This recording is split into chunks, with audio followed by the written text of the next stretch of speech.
Sejam todos muito bem-vindos a mais uma edição do programa semanal Consciência e Prática comigo, Rodrigo Moreira.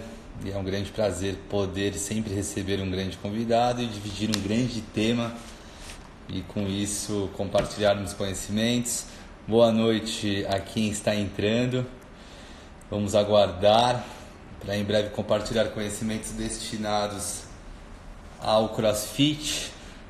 E com isso, todo mundo que está entrando, não deixe de compartilhar essa live para que outras pessoas que vocês conheçam, que têm interesse sobre o tema, principalmente voltado para o CrossFit, consigam assistir, consigam mandar as dúvidas. Então não deixem de ficarem atentos a todo o conteúdo e interagirem perguntando para que a gente consiga esclarecer o máximo possível de dúvidas de vocês.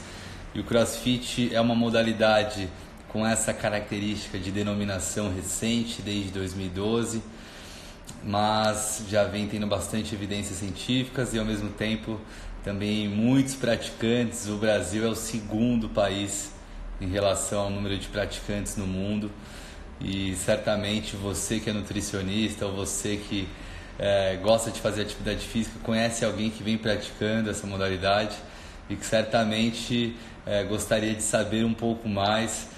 E receberemos convidado que tem muita habilidade para falar sobre a temática e com isso tenho certeza que vocês vão gostar muito do conteúdo. Não deixe de compartilhar a live com outras pessoas para que elas possam também acompanhar o conteúdo.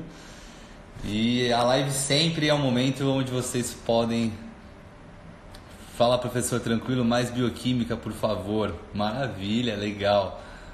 Olha o professor Jean entrando. Hoje teremos a honra então de dividir a live com o professor Jean, onde iremos abordar sobre essa temática voltada ao CrossFit. Iremos colocar sim a parte de bioquímica como base da as evidências científicas trazem mecanismos possíveis com, por exemplo, os macronutrientes, com algumas substâncias isoladas em específico. Olha aqui, Fala, Fala, tudo bom? Tudo, e contigo? Tudo certo, tudo bem. Tá me ouvindo bem? Estou. Você também? Tá me ouvindo bem também? Show, também tô te ouvindo. Fala, pessoal. Que legal. Então, primeiro, obrigado por ter aceito o convite. É um prazer poder dividir essa live com você. Sei que essa temática é que você tem já uma abordagem com bastante condição de compartilhar bastante informação para a gente. Então é um prazer ter você aqui com a gente. E queria que você se apresentasse para o público que não te conhece e depois a gente já vai para o tema em específico. Legal. Rodrigão, não sei se é aqui comigo ou se é com todo mundo, mas o seu vídeo para mim tá travando. Será que é comigo aqui? Poxa vida, Que eu estou conseguindo tomara te ouvir. que... Eu vou tirar o fone. Pode ser que o Tomara. fone... Espera aí. Bom, tomara que seja só comigo só. Que às vezes você me fez essa pergunta e eu não consegui captar ela inteira. Eu sei que você falou para eu apresentar, mas não deu para ouvir tudo, porque às vezes pode dar esse tipo de erro, mas vamos embora. Vambora. Acho que assim vai ficar melhor. Muitos aparelhos. Show, melhorou. Acho que assim vai ficar melhor. Então, mais uma vez agradecer pelo aceite de estar dividindo essa live, compartilhando o seu conhecimento. O tema de hoje vai ser sobre CrossFit e queria que você se apresentasse um pouco para o público. Show, claro. Vamos lá. Bom, primeiro agradecer o convite, tanto seu quanto em nome da Plenitude aí como um todo. Muito obrigado. É sempre legal a gente separar um tempinho para a gente bater um papo e conversar com o pessoal, ver o que o pessoal tá olhando também sobre a temática de CrossFit. É bem legal. Eu sou um cara que gosto bastante de ouvir várias opiniões, porque isso acaba agregando para mim na hora que eu uso, na hora que eu vou conversar com as pessoas. Vamos lá. Que bacana. Bom, quem sou eu? Meu nome é Jean Silvestre, como muitos já devem conhecer aí, alguns até eu vi que alunos meus entrando aí na live, que legal. Bom, eu vim de um esporte que não tinha muita relação com o cross, vamos dizer assim. Eu vou chamar o CrossFit de um esporte. Hoje em dia existe essas discussões, o que é esporte, o que não é no sentido de CrossFit, mas eu vou colocar aí como um esporte, tá? Já que ele está tendo competições e etc. Bom, vamos lá.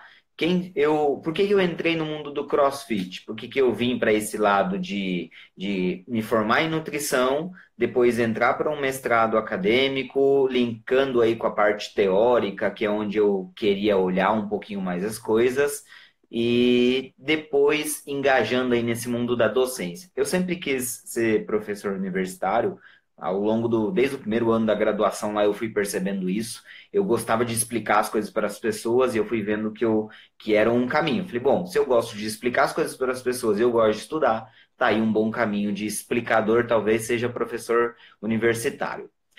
Acabou dando certo, terminei o mestrado, entrei em duas universidades aqui em Santos e hoje em dia eu acabo entrando mais nesse mundo aí, digamos que da nutrição esportiva.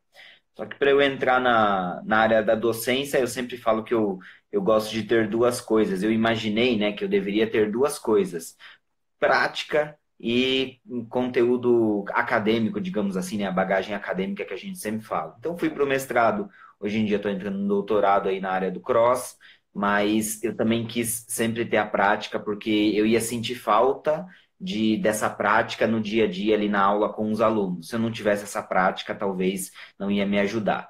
E aí acabou dando certo. Fui seguindo para esse mundo da prática nos atendimentos, com alguns clubes e etc.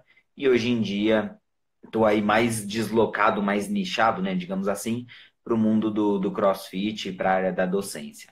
Esse sou eu. Excelente, hoje um dia incrível, né? Dia dos professores. Tenho certeza Pois é, que tem muito orgulho do que faz. Eu, quando tenho oportunidade, também me sinto com transcendência, assim, de tanta alegria que é estar fazendo isso que a gente está fazendo nesse momento, conversando, compartilhando conhecimentos, né? E exato. em relação ao CrossFit, desde 2012, se eu não me engano, que ele é difundido. Evidências científicas não temos um volume tão expressivo, e também considero que sempre essa visão de ter a ciência, por isso que o bloco aqui chama consciência e prática, e a prática faz todo sentido para a gente unir essas informações e ver realmente a aplicabilidade, a condição de fazer desse estudo uma realidade para quem utilizar dos recursos que forem passados por cada evidência. E queria que você introduzisse a gente, então, ao CrossFit. Sei que é uma modalidade que é um mix de Uhum. atividades, né, de estímulos ginásticos, metabólicos, de levantamento de peso. Fala um pouco mais. Bom, vamos lá. O cross, cara, eu vou primeiro introduzir por que eu entrei no cross para o pessoal entender, tá? Por que hoje em dia eu falo tanto de crossfit, etc. O cross, assim, para mim, foi meio que um divisor de águas. Eu sempre acreditei muito num processo chamado de adesão, seja para dieta, seja para exercício físico. Vou chamar de dieta, tá? Sei que a gente não gosta muito dessa palavra, mas enfim. Eu sempre acreditei muito na adesão. Eu acho que se a pessoa ela sabe toda a parte bioquímica da coisa, eu vou puxar para o lado da nutrição. Se eu sei toda a parte bioquímica da coisa, do emagrecimento, da hipertrofia, mas se eu não sei conversar com o meu cliente, se eu não sei entregar um planejamento para ele e fazer esse cara ter adesão, pode ser que muitas das vezes eu vou falhar. Não que eu não precise estudar bioquímica, longe disso. Eu sou um cara que estuda muito essa parte, mas eu também gosto dessa parte de adesão. E sempre uma coisa que foi me indagando na cabeça foi assim: antes eu era da musculação, eu era um cara que treinava musculação. Só que eu ia pra musculação e eu não gostava de musculação. Cara, não tinha santo que me fazia gostar da musculação. Eu sei que cada um é cada um, por isso que eu sempre falo nas minhas palestras, nas minhas aulas. Falo, gente, eu sou diferente de vocês. Cada um tem que encontrar o seu cantinho, tem as suas especificidades, enfim, cada um tem os seus gostos. Mas quando eu ia para musculação eu não gostava, tanto que eu sempre queria que os meus treinos fossem metabólicos, porque a tendência é que acabe mais rápido e eu sumia ali, digamos, do ambiente da musculação. E aí eu comecei a raciocinar isso, falei, poxa, isso não tá certo. Eu entrar num lugar e eu meio que implorar para sair o mais rápido possível, quer dizer que eu não estou gostando. Aí eu fui procurando outras modalidades E aí o pessoal aqui de Santos me apresentou um box de CrossFit, devo muito a eles aqui do CrossFit da It's Time, e acabei gostando. Quando eu entrei no Cross, foi quase que um amor à primeira vista, né? A gente brinca. E por, Acabei gostando. por que você Diga. sentiu tanta diferença em relação ao ambiente, provavelmente, né? Eu acho que Sim. essa atividade em grupo faz toda a diferença. O Cross ele tem umas sacadas muito interessantes, né? Ele tem um âmbito de comunidade, é bem interessante, porque você pega as pessoas que fazem aulas, claro que as pessoas, uma ou outra pessoa vai mudar sempre de horário nas aulas, mas normalmente são grupos já, por exemplo, o grupo das 8 horas, o grupo das 9, é como se fosse uma comunidade. E essas pessoas em cada grupo, eles se conversam dentro do box como um todo. Por exemplo, sábado agora estava tendo as validações do Open, que é agora um dos clássicos aí, das competições clássicas do CrossFit. E todo mundo foi pro box no sábado, e aí todo mundo começa a motivar todo mundo. O pessoal das 8 motiva o das 9, enfim, cria um senso de comunidade lá. E isso foi mais uma coisa que me interessou. Eu falei assim, poxa, que legal. O pessoal se reúne final de semana, faz comemoração de final do mês, enfim, faz todas as suas comunidades ali, né, se juntando, digamos assim. Então, isso foi mais uma coisa que me interessou. A outra foi o esporte, o sentido do exercício físico. No sentido de você, todo final de treino, eles vão lá e marcam desempenho, quer queira ou quer não, você vai se autoavaliando ao longo do tempo. O tipo de exercício, um exercício que a gente chama de mais dinâmico, né, digamos assim. Claro que na musculação os profissionais de educação física sabem disso, eles conseguem mexer diversas formas aí nos treinos, mas são características diferentes em algumas particularidades. E aí isso foi me chamando a atenção. Falei, cara, é isso que eu gosto.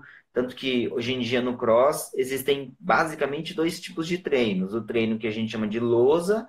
Se eu for lá me matricular, enfim, pessoas que não são atletas, digamos assim, vai se matricular, faz o treino de lousa, 1 hora ali de treino. E tem uns treinos mais específicos para os atletas. E eles tendem a durar um pouquinho mais, 1 hora e meia, às vezes 2 horas. E há pouco tempo atrás eu quase que estava acompanhando os treinos de planilha. Claro que eu não tenho nível de atleta, nem tenho uma vida para isso, mas era assim, eu poderia tirar 1 hora e meia, 2 horas do meu dia para ficar treinando, e isso não me incomodava. Lá na musculação já não. Se eu ficasse 2 horas dentro de uma academia, eu falava, putz, eu inventava um monte de desculpa, era muito engraçado. Porque eu falava assim, meu, eu tô perdendo tempo, isso daqui não tá me ajudando, e não sei o que lá, e eu tenho que trabalhar, eu juntava um monte de desculpas. E aí, hoje em dia é isso que eu prego, o pessoal fala, olha, eu encontrei o meu canto e tá muito mais fácil para eu conseguir qualquer resultado que seja. Pensa em saúde, emagrecimento, aumento de massa muscular, enfim, parte estética, o que vocês quiserem pensar. Mas fica muito mais fácil eu conseguir agora do que antes lá, na musculação, que eu mal treinava direito, digamos assim, né? Mas claro que esse sou eu, né? Pelo envolvimento que você acabou adquirindo, pela preferência, né? E aí a intensidade vai aumentando, a frequência também vai aumentando, Exato. a habilidade vai sendo desenvolvida. Mas conta em relação à parte da nutrição, na distribuição de macronutrientes, o que há de evidências científicas. Eu conheço algumas, organizo materiais direcionados para esse público e carboidrato ainda é um recurso que tende a ser mais performático do que uma dieta low carb, high fat, mesmo essa dieta sendo muito difundida por uma expectativa de promoção de aumento de força, sendo uma das valências exigidas no CrossFit. Mas queria que você trouxesse com mais clareza o que a literatura científica fala em relação se há essa informação da distribuição dos macronutrientes para essa modalidade. Sim, exatamente. Tem o cross, como você falou, ele é bem recente, né? Ele assumiu praticamente a maioridade no ano passado, né? De 2000, ele data aí de 2000, quando foi a criação dele. Então, se a gente for contar o quanto ele cresceu, são 19 anos que ele tem, totalmente diferente de outros estilos aí de exercícios físicos e etc. Então, faz sentido ter menos literatura para isso, né? Tem menos tempo, obviamente vai ter menos literatura. O bom é que a gente hoje em dia tá investigando bastante coisas. Uma das coisas é, por exemplo, essa parte de alimentação. Então a gente o manual do CrossFit já vem com uma base da pirâmide pregando que você precisa se preocupar com a nutrição, que a base da sua preocupação, digamos assim, teria que ser essa a alimentação. E aí dentro deles o próprio criador, o Greg Glassman, ele já prega um tipo, digamos assim, de dieta, que é o que eles chamam de dieta da zona, eles também chamam de dieta em blocos, enfim, etc. Eu até cheguei a fazer uns vídeos um tempo atrás sobre isso, porque eu posso fazer merchan do meu livro aqui? Claro, por favor. Que foi assim, esse é o meu livro de nutrição para crossfiteiros, tem 2 meses aí praticamente, e o que eu tentei fazer com ele? Eu tentei ir lá em alguns parâmetros, então é um livro só de crossfit, totalmente nichado para eles. Eu peguei a dieta da zona e fui investigando.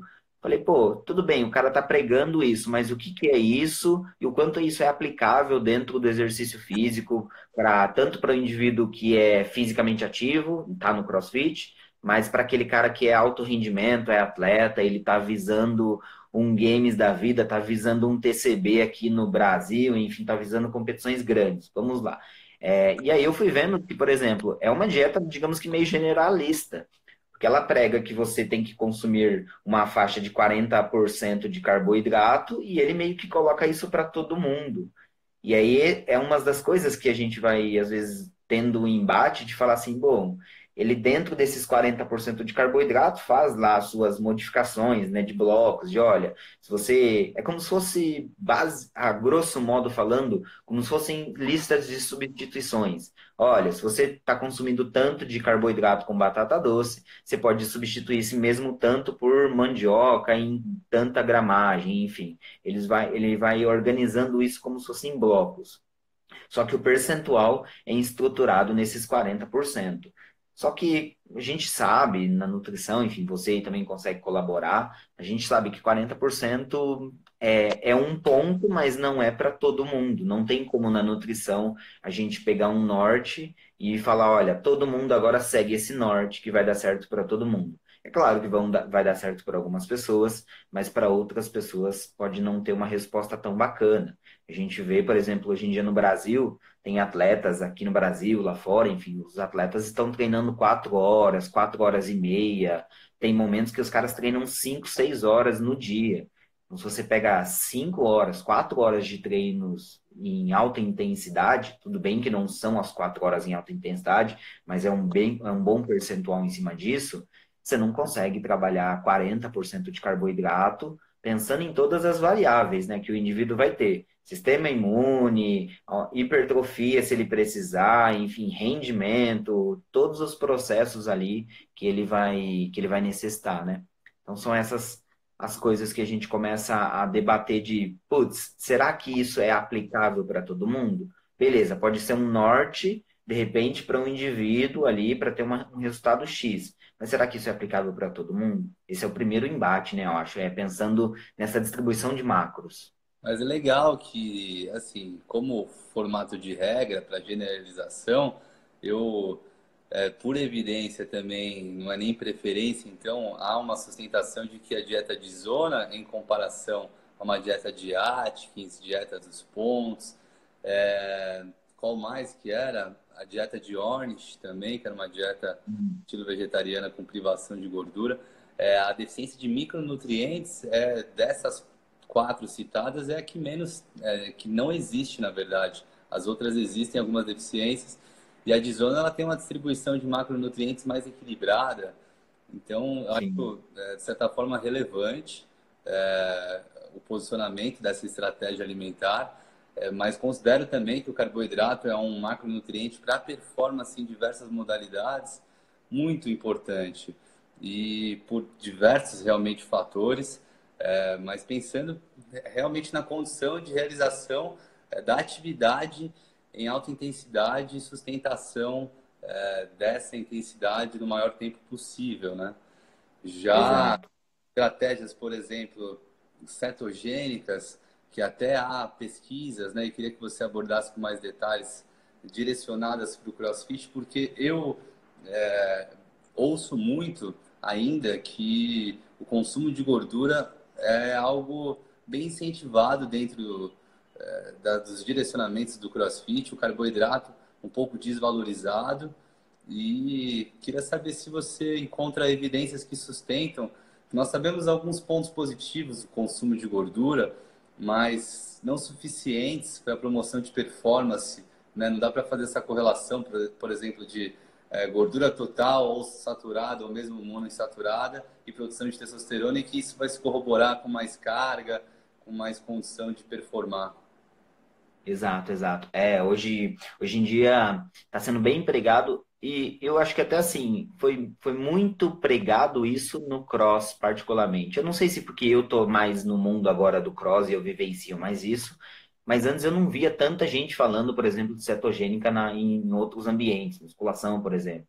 Mas hoje em dia no cross tá sendo bem frequente, assim. A cada 10 pessoas que eu converso, no mínimo duas ou três estão falando, olha, ou já tentou, ou está ali em cetogênica, tentando pelo menos fazer cetogênica. É que tem algumas pessoas que acabam confundindo, né? Tem pessoas que elas falam assim, olha, eu faço dieta cetogênica, e aí quando você vai ver, são 3 dias de baixo carboidrato, nos outros ela come carboidrato, ou final de semana ela tá comendo carboidrato, e aí você fala, poxa, mas isso não é uma cetogênica. Mas até você explicar para a pessoa, acaba não dando muito certo. Mas vamos pegar a cetogênica mesmo, aquela pessoa que foi, executou, adaptou e tudo mais.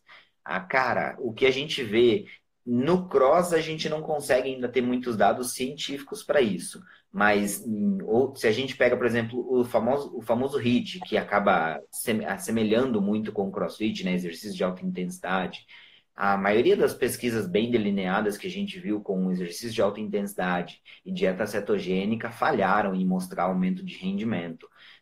Em grande parte das vezes que a gente viu um ou outro estudo ali mostrando os benefícios de uma dieta cetogênica durante o exercício, foram exercícios de longa duração e que mesmo assim ainda a gente não falava assim, olha, não dá para cravar, porque se você for olhar a fisiologia do exercício, eu sempre brinco com as pessoas, né? Eu falo, olha, a fisiologia do exercício até onde a gente sabe não mudou, gente. É isso, o corpo responde assim, até onde a gente sabe não mudou. Se você aumentou a intensidade, você pega carboidrato, vai lá, tem produção de lactato e etc. E se você está em baixa intensidade, você também usa carboidrato, você vai usar outros nutrientes, mas o carboidrato ele tem um papel chave.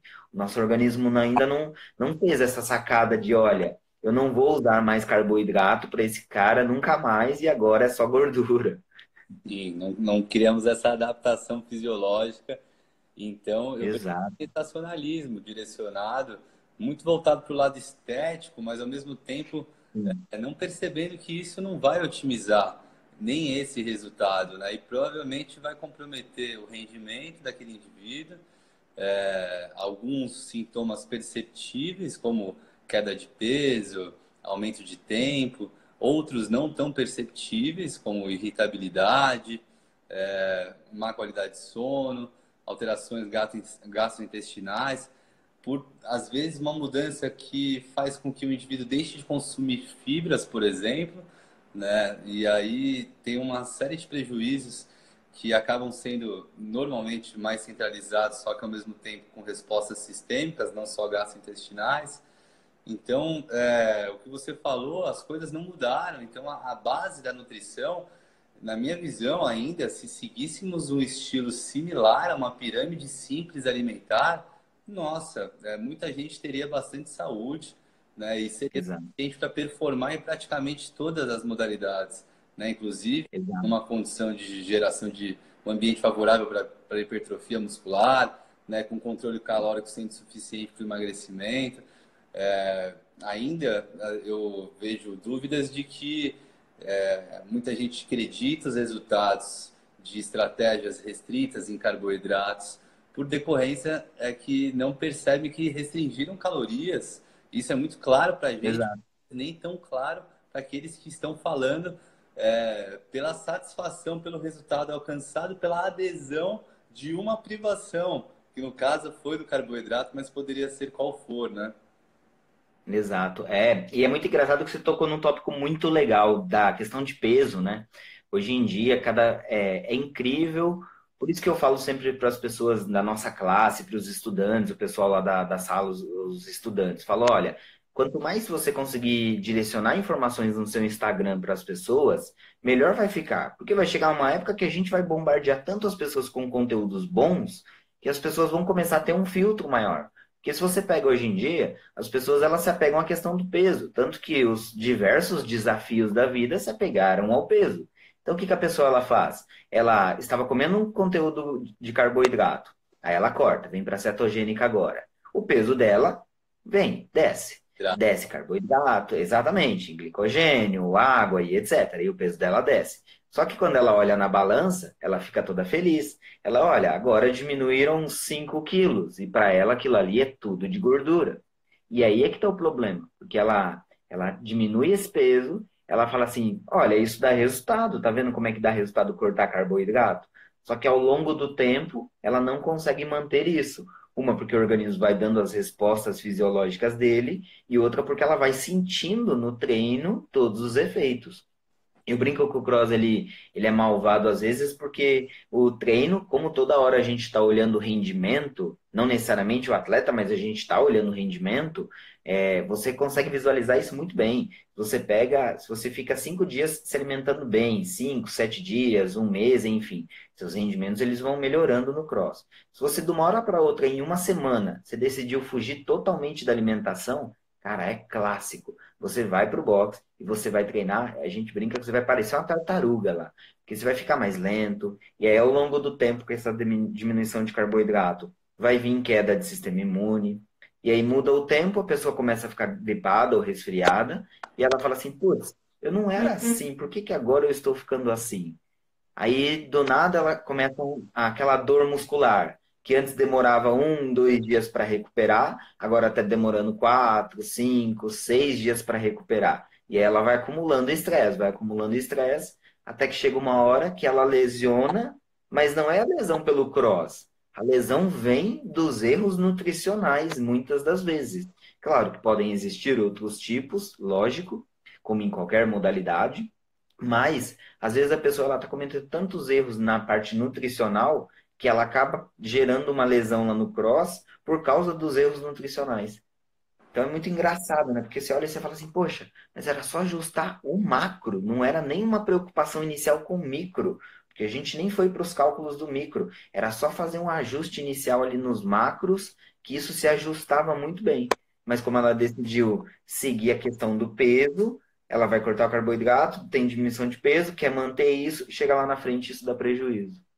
Isso aí, a privação, no meu ponto de vista, de qualquer nutriente não é o mais indicado. Sempre a gente tem que ter uma estruturação suficiente, nem exagerada, nem insuficiente, sabe? Então, adequada é a palavra.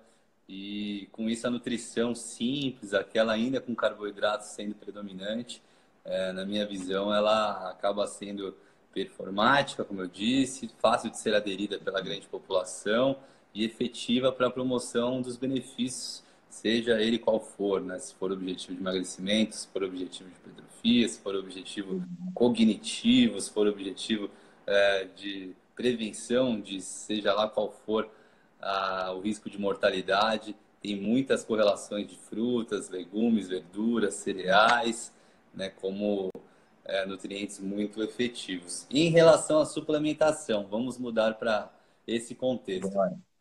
Quais são os suplementos que temos de evidências direcionados para o CrossFit que podem trazer benefícios e quais outros que foram testados e não foram efetivos? Tem algumas estratégias aí que parecem que são bacanas. A questão de suplementação a gente direciona, muitas das vezes a gente pega muito respaldo da suplementação em outras modalidades, que igual eu te falei, é um esporte novo e a gente não tem muita clareza nas coisas. Por exemplo, beta-alanina é um suplemento que vem crescendo cada vez mais o corpo científico dela. Só que para o CrossFit a gente não tem praticamente nada com beta-alanina. Vou começar agora a estudar no meu doutorado. Então, tem coisas que a gente puxa de outros lugares e fala assim, olha, funciona, mas a gente não sabe, de repente, o quanto pode funcionar mais ou menos para o CrossFit em específico, mas tem suplementos bem bacanas. Creatina é um deles, acho que de todos eles, né, como diria Louis Burke, Stuart Phillips, enfim, se fosse para classificar nível A de evidência e creatina, não tem como dispensar, digamos assim. Eu acho que dependendo da estratégia, dá para a pessoa trabalhar com proteínas, mas eu sempre falo que proteína é muito da rotina da pessoa, da logística, muito mais da logística do que propriamente pela deficiência em proteína, porque a nossa ingestão proteica é muito grande, né, da população como um todo. Eu acho que dá para a gente trabalhar outros corpos. E surgiram pesquisas aí de 2, 3 anos atrás trabalhando com nitrato também, como uma estratégia. Só que eles não viram ainda tanta evidência científica com o cross. Foi um artigo só também, então não dá para a gente bater o martelo, mas já tem artigo falando com nitrato. E saiu um estudo com bicarbonato de sódio também. Só que nesse estudo eles trabalharam 150 miligramas, foi uma dosagem um pouco não baixa, mas nem tão alta, digamos assim.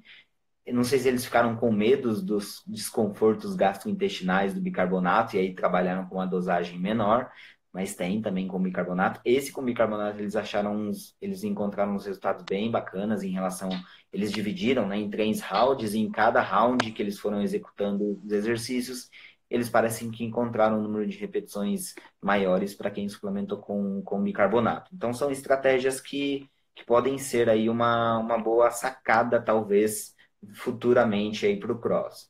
Estão surgindo coisas novas, provavelmente também. Por exemplo, no meu doutorado agora a gente vai olhar a parte de estresse oxidativo. A gente sabe que o cross é um exercício intenso, só que a gente ainda não sabe o quanto isso gera de estresse oxidativo, enfim, o quanto isso gera de estresse para o organismo. E dependendo da estratégia, se você vai trabalhar com não necessariamente um suplemento antioxidante, mas às vezes você vai trabalhar com uma estratégia antioxidante, você precisa ter um estresse do organismo para esse suplemento ou essa estratégia antioxidante surtir efeito. E a gente ainda não sabe o quanto que o cross é um exercício de estresse realmente de fato. E a gente sabe, ele é muito intenso, ele é de alta intensidade. Ramiro Estibana, diversos pesquisadores aqui no Brasil já mostraram isso por marcadores de frequência cardíaca e etc. Só que os exercícios são muito curtos. Se você pega todos os WODs, são raros as exceções que são WODs longos, de 20, 30 minutos. Agora, no final do ano, vai ter o Murphy de praticamente 1 hora, mas é um por ano, praticamente. Na maioria dos workouts, é 15, 10, 7 minutos. Então, ele é um exercício de alta intensidade e curta duração, mesmo porque a gente não consegue, né, executar em alta intensidade exercícios longos. Aí, a dúvida que está surgindo beleza, é um exercício de alta intensidade, mas ele é curto. Será que isso é suficiente para gerar um estresse no organismo do cara e eu precisar, de repente, de um suplemento antioxidante ou alguma estratégia antioxidante? Porque ele já vai ter uma adaptação do corpo dele. E será que essa adaptação endógena já dele já não é o suficiente? Legal. E aí um possível seria a Tarte Montmorency, a cereja, que poderia ser Também, um recurso para diminuição de marcadores inflamatórios, né? também. Açaí, né? Tem bastante pesquisa com açaí, com Pode diversas ser, em geral. utilidades aí brasileiras, digamos assim. E a cafeína, quem sabe também, como sempre, né, acaba encaixando em qualquer esporte, né? Exato, boa, bem lembrado da cafeína. Ela é uma estratégia bem bacana. No cross a gente ainda não tem tanta evidência assim, mas ela já deslocando para o mundo da alta intensidade, a gente tem bastante evidência com ela. Acho que na prática o que eu vejo mais de problema com cafeína é relação de dosagem, principalmente nos pré-treinos da vida. Muitas pessoas acabam nunca fizeram uso de pré-treino e a pessoa toma uma dosagem grande de cafeína, ela fica hiperligada lá no cross, e às vezes isso pode atrapalhar no workout lá dela, na hora do vamos ver, né? Do WOD mesmo, propriamente dito.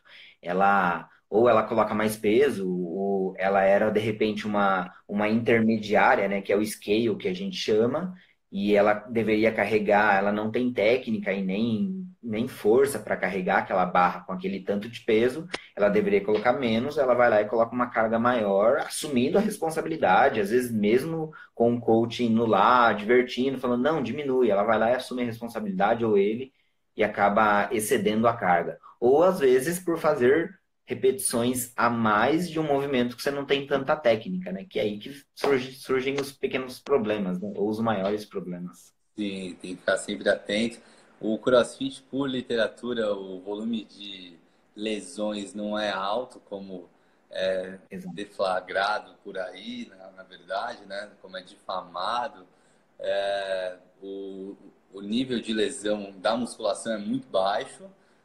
Do CrossFit ele é um pouco mais alto, só que comparado a esportes de contato como futebol, lutas, a diferença é absurda, né?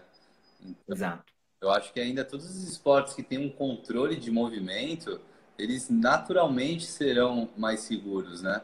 E o CrossFit, a dificuldade é, às vezes, a dificuldade dos movimentos, que mesmo sendo movimentos, às vezes, considerados básicos, eles exigem muita técnica, né? E muita gente Exato. acaba fazendo o que você falou. Exato, exato. Tem um pesquisador aqui, né, o Ramires Shibana, que fala bastante dessa parte de controle de carga, de monitoramento. E o que a gente vê no box é mais ou menos isso mesmo. Eu ainda acho que falaria que, assim, boa parte das lesões, ao meu ver, vai muito mais das pessoas do que propriamente dos coaches. Pelo menos é o que eu acompanho. Porque, por exemplo, na maioria dos boxes que eu fui, acompanhei, os coaches eles conseguem fazer esse controle do box, porque o coach ele conhece o box dele, não tem jeito. O cara tá ali diariamente, dia após dia, 5, 10 anos, ele conhece cada aluno, é incrível. Ele olha para um aluno e fala assim: pô, e sua lombar melhorou? Ou seja, ele conhece cada aluno, cada tipo de, não lesão, mas cada sentimento, digamos assim, do aluno, né? O que ele vai reportando ali ao longo do tempo.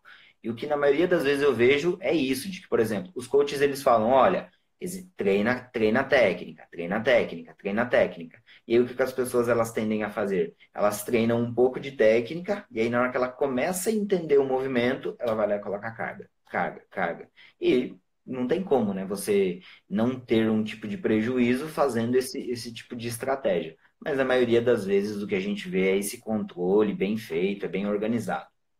A Fernanda Nutri Pinder perguntou a dosagem de cafeína pré-treino. Sugeriria a dose baixa, efetiva, de 3 miligramas por quilograma de peso corporal, sendo mais ou menos uma hora antes da atividade. Normalmente há ainda a necessidade de ter o cuidado em relação ao horário de administração. Se treinar à noite, evite, né, porque essa excitação realmente pode prejudicar a qualidade do seu sono. Eu acho que não tem muito como sair disso, né?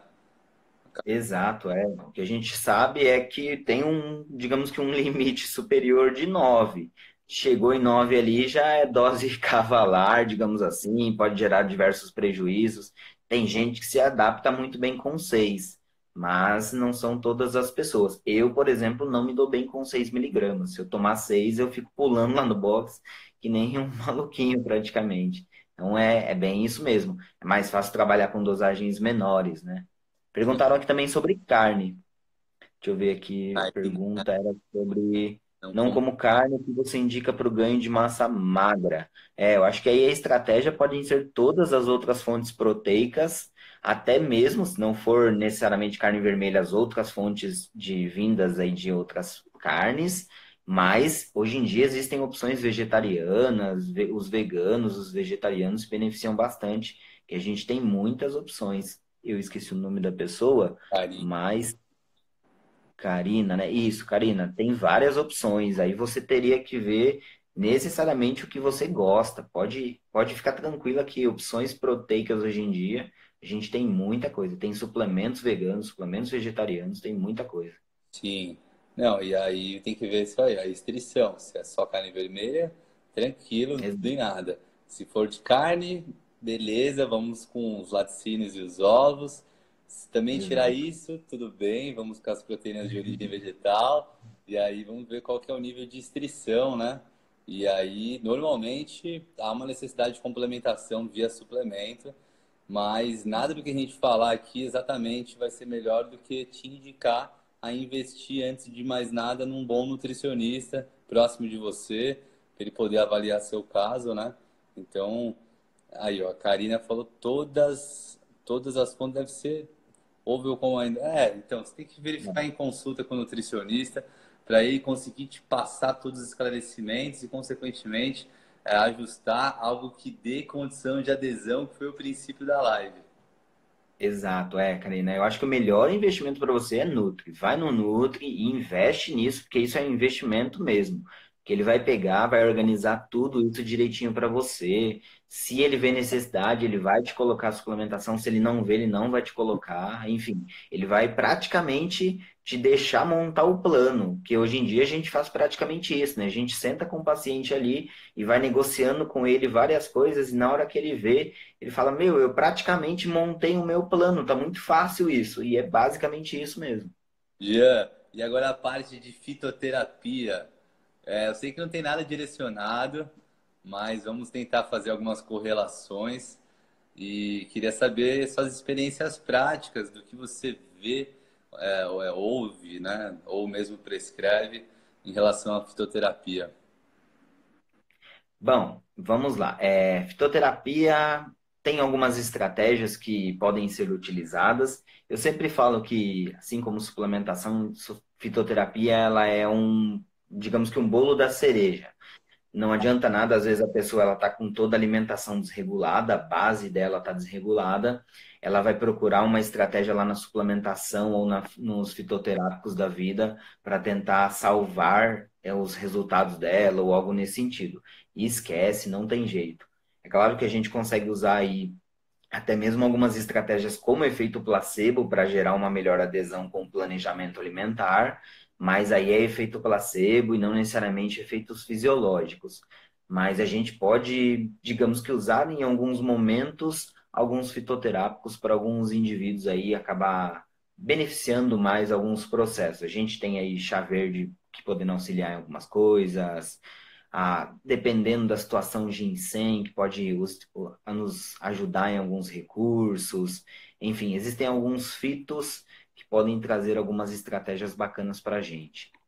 Mas, de forma geral, praticamente a fitoterapia não tem muita resposta em evidência científica, né? Então, é mais um complemento de alguma falta de algum nutriente que a gente não conseguiu via alimentação, que percebeu que pelo ambiente todo criado, com treinamento, necessidade de qualidade de sono, por exemplo, a gente precisa otimizar de alguma maneira com algum fitoterápico que traga um efeito secundário, mas que isso secundário no sentido de performance, né, mas que Exato. consequentemente traga uma facilidade para esse indivíduo ter mais performance no dia seguinte, mas principalmente os test busters assim não tem efeito, né, como tribulus, maca, mucuna, euricoma longifolia, né?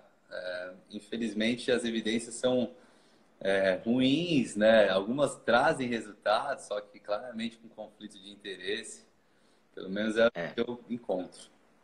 Exato, exatamente. Saiu até acho que um estudo desse ano, né, que eles falavam de estratégias para o endurance, e aí falavam um pouco de alguns tipos de exercícios aí, e eles traziam algumas estratégias, e, por exemplo, quando a gente pega a curcumina, até mesmo saindo um pouco de algumas estratégias, indo para os, vamos chamar aí de temperos, né, que a gente costuma colocar, curcuminas e etc., a gente ainda não encontra uma coisa muito clara de falar assim, olha, a curcumina, a cúrcuma, enfim, é uma estratégia que pode melhorar a recuperação muscular do indivíduo pós-sessão de exercício físico.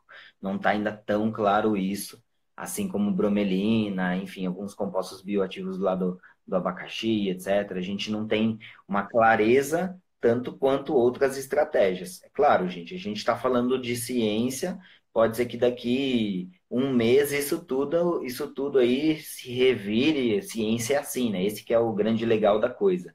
Mas pensando em classificações, se eu for pegar uma creatina, que é um nível A de evidência, e eu comparar as pesquisas de uma curcumina, por exemplo, eu não vou ver, de repente, esse mesmo respaldo científico com essas estratégias. Então, você pode utilizar, pode até funcionar por alguns mecanismos aí, os placebos da vida e etc., mas até onde a gente sabe de evidência científica não está tão claro, não. Boa.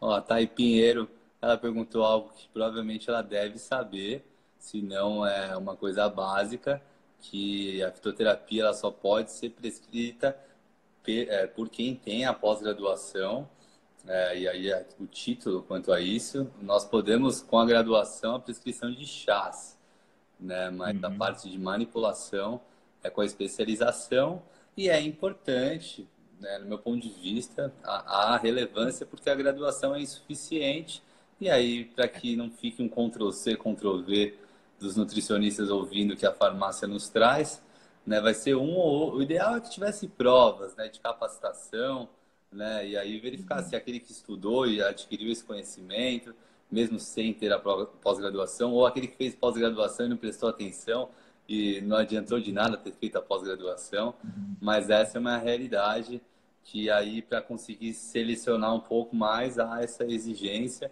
mesmo que não tenha um conselho ali em cima, porque isso é claro na prática, mas eu acho legal esse incentivo Sim. a você precisar se capacitar, né, para você ter ali uma liberdade em relação à prescrição, porque os fitoterápicos eles têm efeitos terapêuticos e têm efeitos tóxicos quando mal administrados, mas Exato. efeitos esperados é que tudo volta-se para estética ou performance. Mas se você olhar mesmo triplos terrestres para a parte de hepatoproteção, você encontra alguma sustentação, né? Você encontra alguns direcionamentos voltados para o que a fitoterapia normalmente tem condição de melhora. Melhora Uhum. de digestão, efeito antimicrobiano, né? Aí, consequentemente, às vezes até melhora de perfil glicêmico, Exato. alguns efeitos que são mais realmente clínicos do que performáticos ou estéticos, que a gente acaba não tendo nada muito expressivo. É a mesma situação até da creatina em relação à prática. Não adianta eu Exato. colocar para uma pessoa que não tem um hábito de treinar bem uma creatina acreditando que realmente ela vai aumentar a performance, ela vai aumentar outras situações morfológicas positivas para a hipertrofia, né? Mas não basta só você utilizar algo que te traga uma condição otimizada se você não utilizar da sua melhor capacidade possível para realmente usufruir desse turbo que você colocou no seu carro, né? Exato, exatamente. E muitas das estratégias é isso mesmo que você falou, né? A gente acaba puxando da clínica para o esporte muitas das estratégias. Foi assim com creatina, está sendo assim agora com betalanina, enfim. As estratégias elas têm um corpo científico bem bacana lá na hora da clínica e a gente acaba puxando para o esporte, meio que testando e falando, e no esporte agora aqui, será que vai dar certo essa resposta? Betalanina, por exemplo, é clássico disso, era testado tem corpo científico bem bacana em Alzheimer, em alcoólatras, em diversos públicos aí da vida. E a gente pegou e puxou para o esporte. Só que tem suas diferenças, como você mesmo disse, né? Quando a gente pega a clínica, é um efeito X. Quando a gente pega agora o esporte, é um efeito Y e um efeito de 5, 4% na melhora de rendimento. Às vezes, será que isso vai ser uma boa, de repente, para um cara? Imagina se eu pego um praticante de CrossFit, que ele não é atleta, ele não está preocupado com o desempenho necessariamente dele, ele está preocupado com aquele famoso colocar o shape em dia, digamos assim. Parte estética, um pouco preocupado com saúde. Será que vai valer a pena eu fazer esse cara investir numa betalanina para ele ter 5% a mais de rendimento? Pô, isso é praticamente nada para ele. Mas se eu pego os atletas níveis TCB, atletas, enfim, a gente sabe que tem uma resposta bem bacana. O primeiro workout que teve aqui do Open, teve atleta que bateu 10,25, teve um outro atleta que bateu 10,26, ou seja, 1 segundo de diferença. Será que isso não poderia ser otimizado para uma resposta de suplementação? E vale a pena reforçar da beta-alanina, pois parece que tem gente que faz que não sabe que ela precisa ser fracionada, né? Ela não pode ser administrada de uso agudo, acreditando Exato. que aquele efeito de parestesia, o formigamento, é o efeito da beta-alanina. Isso é só um efeito colateral, não é nem adverso, mas pode ser até ergolítico, né, de prejudicar o rendimento Exato. ou ergogênico, tem gente que acha que vai se transformar, Exato. vai sofrer uma mutação. brincando assim, mas é uma realidade, porque assim, eu vejo muito prescrição Exato. de profissional que já ouviu o que a gente está falando agora, que precisa fracionar para você ter o efeito da beta. O protocolo é chato da betalanina, mas é uma necessidade até onde eu recebi de informação, até onde eu consegui me introduzir nas leituras direcionadas. Eu não vi nada com dose única que traga resposta suficiente.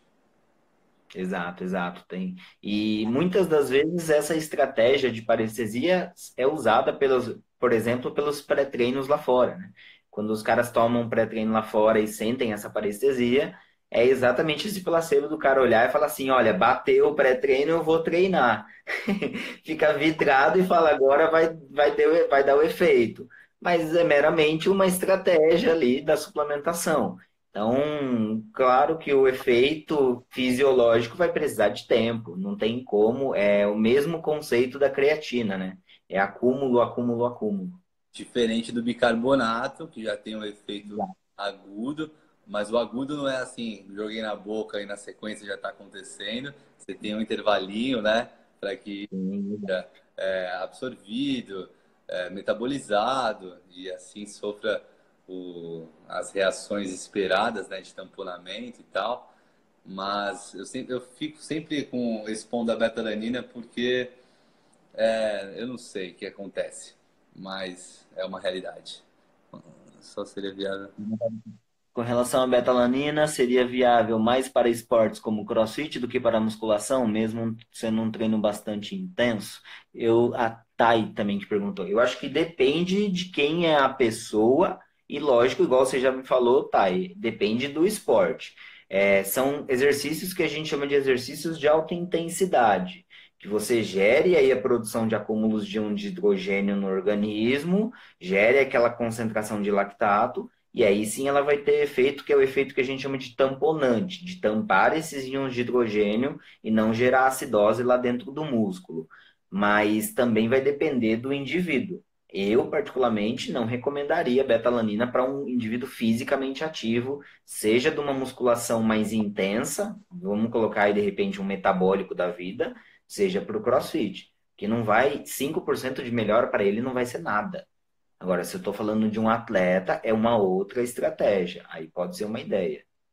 Nossa, eu li um estudo ontem, acho que era do grupo da USP mesmo, da galera do Artioli, do Gualano, falando sobre produção de carnosina com HIIT em vegetarianos. Porque né, eles não têm via alimentação, e aí Uhum. trouxe que o HIIT traz uma resposta significativa de produção de carnosina que vai produzir, que a betalanina produz carnosina. Para quem não sabe, né, a Uhum. betalanina junto com a histidina forma um pKa que faz com que você consiga a estabilização do pH dentro de um pH que não é considerado ácido, né, e aí forma a carnosina que é um dipeptídeo.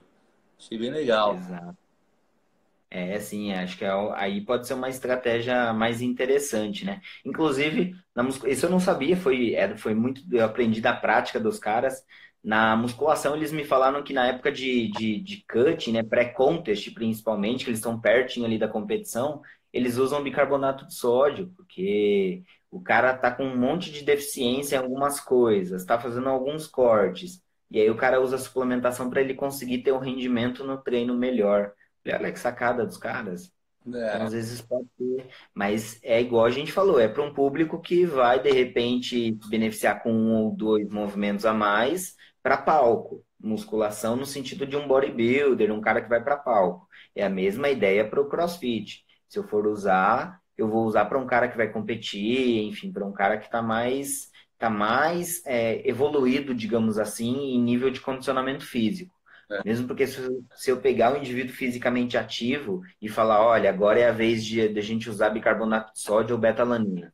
Esse cara ainda é fisicamente ativo, ele não está totalmente treinado, ele vai ter tantas adaptações vindas do exercício e às vezes da alimentação dele que estava toda errada, que vai surtir muito mais efeito em percentual do que a betalanina ou bicarbonato. E é importante falar tudo isso desse jeito, na minha visão, porque parece que a gente é chato, que nada funciona, mas na verdade é que temos essa experiência prática e também da teoria de que se você ajustar tudo isso que você falou em relação à alimentação, em relação ao treinamento, vamos colocar o descanso aí também em xeque, isso vai promover tanta melhora que às vezes tem evidência também trazendo uma correlação bem interessante de quanto maior o volume de suplementos, menor é a adesão à suplementação e, consequentemente, uma desmotivação em todo o contexto alimentar. Então, há uma necessidade de muito cuidado com o que você vai prescrever. Porque às vezes você não se põe no lugar da pessoa. Você fala, meu, eu esqueço de tomar um remedinho que eu tinha que tomar todo dia, por exemplo, vamos se dizer, e eu prescrevi 6 para aquela pessoa tomar, e em horários diferentes, né? E acredito que isso é fácil de ser feito. Então você pode gerar uma desmotivação, e por isso que assim, a betalanina é legal, tal. Alguns pacientes eu prescrevo, lutadores para mim faz sentido, né? Porque eles têm uma necessidade, né? Tem uma produção de ácido lático, começa a perder guarda e tal, uso bastante. Uhum. Mas é difícil de administrar. Só por isso, isso já é um ponto a ser muito cuidadoso em relação à indicação. Porque se for para você prescrever e não falar como deve ser feita a administração, aí você está se enganando, enganando o paciente, você está fazendo ele gastar dinheiro, você está perdendo seu tempo. E se for para você fazer do jeitinho que tem que ser feito, se você prescrever mais 2, 3 suplementos, a pessoa vai ter que fazer 4, 5 paradas no dia só para administrar os suplementos, fora alimentação e fora que todo mundo tem um monte de outras coisas para fazer, que é normal esquecer, e enfim. Então, eu acho muito cuidado na suplementação para não sobrecarregar o indivíduo. Exato. Não é que a gente tá querendo cortar as coisas, é que tem um público que vai funcionar e tem um público que não vai funcionar. Se o paciente chega, é extremista e chega para mim e fala, Jean, não, eu sou fisicamente ativo, mas eu quero usar betalanina. Tudo bem, meu amigo, fica à vontade, eu já te expliquei tudo, falei que não vai surtir benefício, mas se mesmo assim você quer comprar, não tem quem sou eu para tentar blindar, né? Mesmo porque se ele quer, porque quer comigo ou por fora ali, ele vai dar um jeito de comprar aquele suplemento. Se ele coloca aquilo na cabeça e não tira mesmo com a sua conversa ali na consulta, ele vai dar um jeito de comprar de qualquer jeito. Mas é que às vezes é praticamente um dinheiro jogado fora, né? Para não dizer dinheiro jogado fora mesmo. Né? Tem o seu benefício e tal, mas o que a gente tentou mostrar é que às vezes tem outras tantas coisas para pensar, para investir previamente. Compra marmita, quem sabe, porque às vezes a pessoa não consegue Exato. preparar comida e tal. Tem um monte de coisa que é uma base necessária e o suplemento ele vira um recurso que tem as suas aplicações, mas vamos pensar na base sempre. Foi nesse sentido que a gente tentou estimular. Bom, infelizmente o Exato. tempo está acabando e então as auxiliares necessárias mesmo a utilização basicamente fica uma informação travou agora. Voltou? Ah, bem no final. Jean, tá me ouvindo bem? Pra mim travou a sua imagem.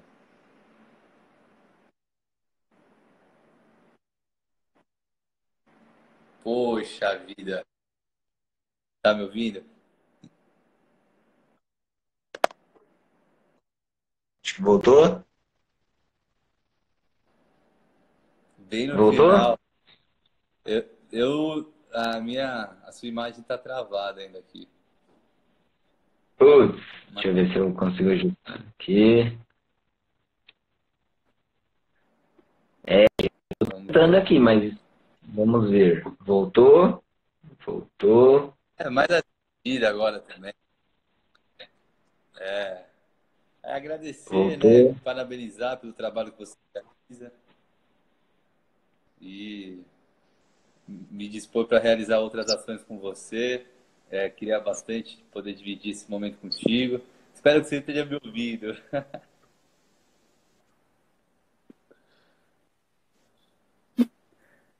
Caraca, pra mim, Voltou. voltou? Acho que sim. Então, mais esse fechamento e agradecer realmente por dispor do seu tempo, do seu conhecimento.